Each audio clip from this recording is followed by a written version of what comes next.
നല്ല ഫ്രഷ് നെല്ലിക്ക കേട്ടോ, ഇപ്പോൾ കിട്ടിയതേ ഉള്ളൂ. അപ്പോൾ ഇത് 2-3 വെള്ളത്തിൽ നന്നായിട്ട് കഴുകിയിട്ട് വെള്ളം തോരാനായിട്ട് ഈ പാത്രത്തിൽ ഇങ്ങനെ ഇട്ട് വെച്ചേക്കുവാണ്. വെള്ളം തോർന്ന ശേഷം നമുക്കൊരു ഉണങ്ങിയ ടവലിൽ ഒന്ന് നിരത്തിയിട്ട് കൊടുക്കാം ഇത്. എന്നിട്ട് ആ ടവൽ വെച്ചിട്ട് ഒന്ന് ഒപ്പിയെടുത്ത് കഴിഞ്ഞാൽ ഇതിനകത്ത് വെള്ളമയം എല്ലാം പോയി കിട്ടും.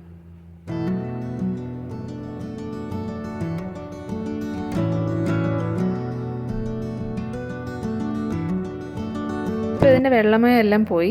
ഇനി ഞാൻ ഈ ഒരു പാത്രത്തിലേക്ക് ഇത് മാറ്റാൻ പോവാണേ. ഇനി ഇതിലേക്ക് കുറച്ച് ഉപ്പിട്ട് കൊടുക്കാം. ആവശ്യത്തിന് ഉപ്പ്, നിങ്ങൾക്ക് എങ്ങനെയാണോ ആവശ്യം അതിനനുസരിച്ച് ഉപ്പിട്ട് കൊടുക്കാം. എന്നിട്ട് ഇത് നന്നായിട്ടൊന്ന് ഇതുപോലെ മിക്സ് ചെയ്തെടുക്കാം.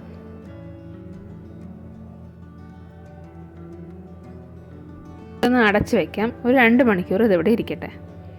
അപ്പോഴേക്കും അതിൻ്റെ വെള്ളമൊക്കെ ഊറി വരും. ഞാനിത് രാവിലെ മിക്സ് ചെയ്ത് വെച്ചിട്ട് ഉച്ചയ്ക്കാണ് അച്ചാറിടുന്നത് കേട്ടോ. ഒരു കുഞ്ഞു പാനിൽ 1 സ്പൂൺ കടുകും 1 സ്പൂൺ ഉലുവയിട്ട് ഒന്ന് ചൂടാക്കിയെടുക്കാം. ഈ കടുക് ഒന്ന് പൊട്ടിത്തുടങ്ങണം. അതുപോലെ ഈ ഉലുവയുടെ കളറും ഒന്ന് മാറി വരണം. അതാണ് ഇതിൻ്റെ ഒരു പരുവം. ആ ഒരു പരുവം ആകുമ്പോഴത്തേക്ക് നമുക്കിത് ഗ്യാസിൽ നിന്ന് മാറ്റാം. അപ്പോൾ ആ കടുകൊക്കെ പൊട്ടുന്നുണ്ടല്ലേ. ഇനി ഇതൊന്ന് പൊടിച്ചെടുക്കണം. ഇതുപോലെ ചതച്ചെടുക്കുന്നതായിരിക്കും നല്ലത്. നമ്മൾ ചൂടാക്കുന്നത് കൊണ്ട് തന്നെ പെട്ടെന്ന് നമുക്കിത് പൊടിച്ചെടുക്കാനായിട്ട് പറ്റും. ഈ ഒരു പൊടി ചേർക്കുമ്പോൾ അച്ചാറിനൊരു നല്ല മണവും നല്ല രുചിയും കിട്ടും കേട്ടോ. അപ്പോൾ ഇനി അച്ചാറിടുമ്പോൾ ഇങ്ങനെ ഒന്ന് ട്രൈ ചെയ്ത് നോക്കണം കേട്ടോ. ഇനി ഒരു പാത്രത്തിൽ നമുക്ക് ആവശ്യമുള്ള മുളക് പൊടി എടുക്കാം. 2 സ്പൂൺ മുളക് പൊടി, സാധാരണ മുളക് പൊടിയും 2 സ്പൂൺ കാശ്മീരി മുളക് പൊടി എടുത്തിട്ടുണ്ട്. അതിൻ്റെ കൂടെ 1/2 സ്പൂൺ കായം, കുറച്ച് ഉലുവ പൊടി ഇട്ടിട്ടുണ്ട്. ഇനി നമുക്ക് അച്ചാർ ഉണ്ടാക്കാൻ തുടങ്ങാം. അതിന് വേണ്ടിയിട്ട് ഒരു പാനിൽ നല്ലെണ്ണയാണ് ഒഴിക്കുന്നത്.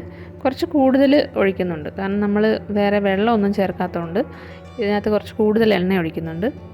അതിലേക്ക് കടുക് ഇട്ട് കൊടുക്കാം. കടുകൊന്ന് പൊട്ടി വരുമ്പോഴത്തേക്കും വറ്റൽമുളക് ഇട്ട് കൊടുക്കാം. അതിൻ്റെ കൂടെ ചെറുതായിട്ട് അരിഞ്ഞ് വെളുത്തുള്ളി, ഒരു 8-10 വെളുത്തുള്ളി ഇടാം. അതിൻ്റെ കൂടെ കുറച്ച് കറിവേപ്പിലയും കൂടെ ഇട്ട് കൊടുത്തിട്ടുണ്ട്.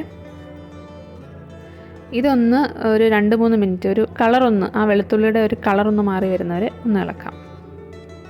ഇനി അതിലേക്ക് നമ്മൾ പൊടിച്ച് വെച്ചിട്ടില്ലേ ആ കടുകും ഉലുവയുടെയും ആ ഒരു പൊടി, അതിട്ട് കൊടുക്കാം.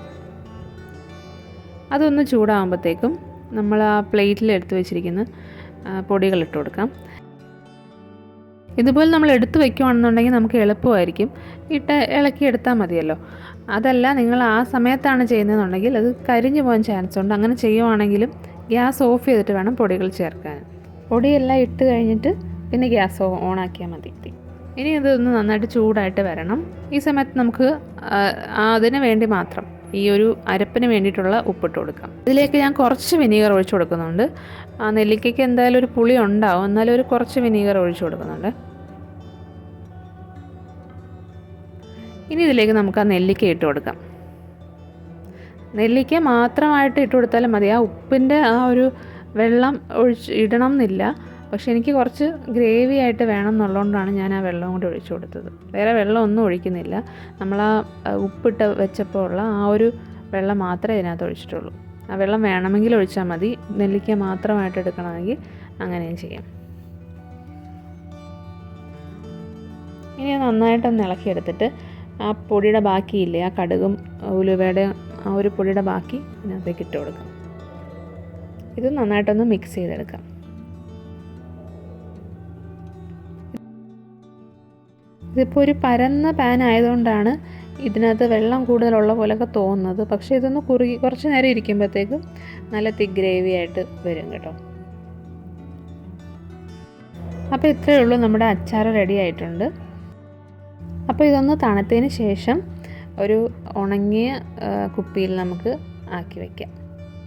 പിന്നെ എല്ലാ വീഡിയോസിലും പറയുന്ന പോലെ നിങ്ങൾക്ക് ഈ വീഡിയോ ഇഷ്ടപ്പെടുവാണെങ്കിൽ ലൈക്ക് ചെയ്യുക. പിന്നെ ഈ ചാനലൊന്ന് സബ്സ്ക്രൈബ് ചെയ്ത് തന്നെ സപ്പോർട്ട് ചെയ്യണം. കാരണം കാണുന്ന എല്ലാവരും ഈ ചാനൽ സബ്സ്ക്രൈബ് ചെയ്യുന്നില്ല, സബ്സ്ക്രൈബ് ചെയ്യാതെയാണ് കാണുന്നത്. അപ്പോൾ നിങ്ങൾ സബ്സ്ക്രൈബ് ചെയ്യുവാണെങ്കിൽ എനിക്കതൊരു വലിയ സപ്പോർട്ടാണ്. അപ്പോൾ എല്ലാവരും സബ്സ്ക്രൈബ് ചെയ്യുക. നമുക്കിനി അടുത്ത വീഡിയോയിലൂടെ കാണാം. ബൈ.